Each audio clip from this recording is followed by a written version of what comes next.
يقول تصلني يا شيخ رسائل على جوالي، هذه الأخت ليلى منقوش أو كذا، تقول يا شيخ أن تصلني رسائل على جوالي مكتوب قسما بالله سأرسل كلمة الله أكبر ل20 شخص وما تنسى أنك حلفت.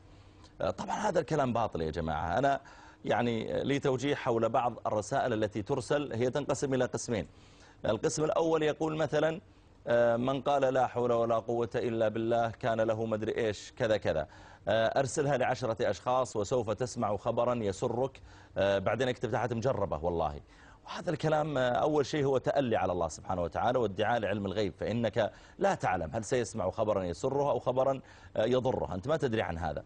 فلا يجوز أنك تجزم أنك سيأتيك خبر يسرك، أنت مشعوذ، أنت كاهن، هذا لا يجوز أن تجزم بهذا. الأمر الثاني، لا يجوز أن تجزم أن من قال الذكر الفلاني كان له الفضل الفلاني، فيقال من قال كذا وكذا سمع خبرا يسره أو أصلح الله أولاده. طيب عندك دليل على هذا الكلام؟ قل إنما أنذركم بالوحي، والمادة الإنذار هي الوحي الكتاب والسنة، فلا يجوز للإنسان أن يأتي من عنده بفضائل حتى لو كانت نيته صالحة، فهذا لا يجوز.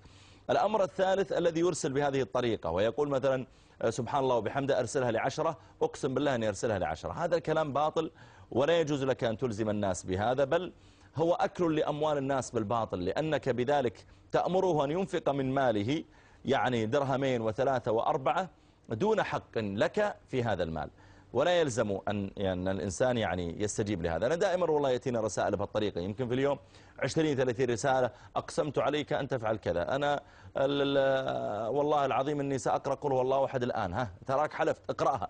هذا الكلام لا يلزم في الحقيقة، والإنسان يكبر عقله. يقول